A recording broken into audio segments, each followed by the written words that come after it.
Alhamdulillah, Allahumma sholli wa sallim ala nabiyyina Muhammad wa ala alihi wa sahbihi ajma'in. Tsumma ma ba'du. Ya, ini adalah poin yang terakhir ya, tentang materi pendidik keimanan untuk guru-guru. Eh, Saat ini kita apa ya lebih banyak ditakut-takuti lah mungkin gitu ya, merasa dengan apa misalnya kalau buat anak-anak kecil gitu ya, ayo makan, kalau nggak makan ditangkap polisi gitu ya, atau mungkin apalagi awas ada CCTV, di sini ada CCTV, sehingga kita lebih merasa takut dengan adanya CCTV, bukan karena diawasi oleh Allah. Nah, ini penting nih kepada anak-anak kita tentang bahwasanya Allah mengawasi setiap gerak-gerik kita.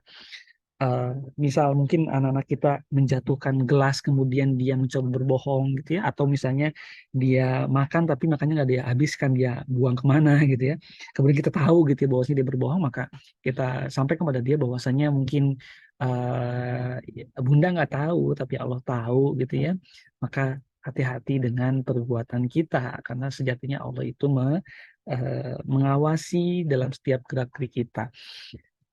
Anak-anak yang lebih besar juga ini bisa kita sampaikan bahwa kita nggak mungkin lah menyimpan CCTV lah gitu, atau GPS atau apalah itu ya di kepala anak-anak kita ya, sehingga kita bisa mengawasi mereka 24 jam, 7 hari 24 jam kita awasi terus gitu ya.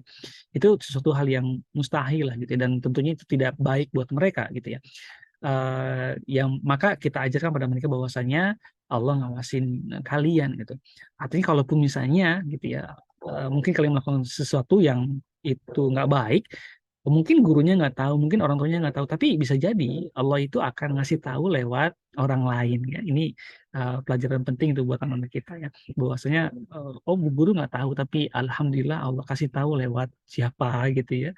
Ya, dan juga anak-anak diajarkan untuk tidak membenci orang yang menyampaikan tentang yang buatan kita yang nggak baik. Mungkin teman mungkin atau siapalah gitu yang informannya gitu yang menyampaikan hal itu bukan untuk menjelekan, tapi justru sebenarnya untuk apa ya?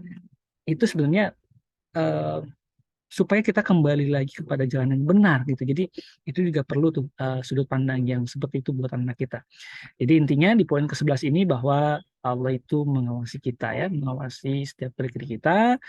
eh Mungkin juga ke saat ulangan gitu ya, teman-teman guru bisa menyampaikan bahwasanya kita lengah, bisa jadi kita lengah, tapi Allah melihat kita ya, sehingga nanti anak-anak kita insya Allah Ta'ala mereka akan berbuat baik dimanapun tanpa perlu harus dilihat oleh orang tuanya, dilihat oleh gurunya ya. Atau mungkin juga contoh, kalau misalnya mereka ada waktunya merojaah bersama gitu ya, kita kita kita tunjuk pemimpinnya dari mereka, atau mereka menunjuk pemimpinnya dari mereka sendiri, lalu kita awasi dari ya mungkin kita inilah gitu ya, keluar gitu ya, kita intip dari jauh apakah betul mereka sudah tertib gitu ya. Nanti ketika kita kembali lagi kita tanya gimana, tertib nggak gitu ya. Nah, kita permain inilah, kita skenariokan lah gitu ya, dengan berbagai cara, sehingga kita tahu bahwasannya oh ternyata betul mereka sudah uh, punya rasa muraqabatullah ya, merasa diawasi oleh Allah Subhanahu wa taala. Baik, ini adalah bagian akhir dari materi yang pendidikan keimanan. Insya Allah masih ada lagi beberapa hal yang perlu kita sampaikan pada teman-teman. Terima kasih banyak. Insya Allah kita lanjutkan lagi nanti. Wassalamualaikum warahmatullahi wabarakatuh.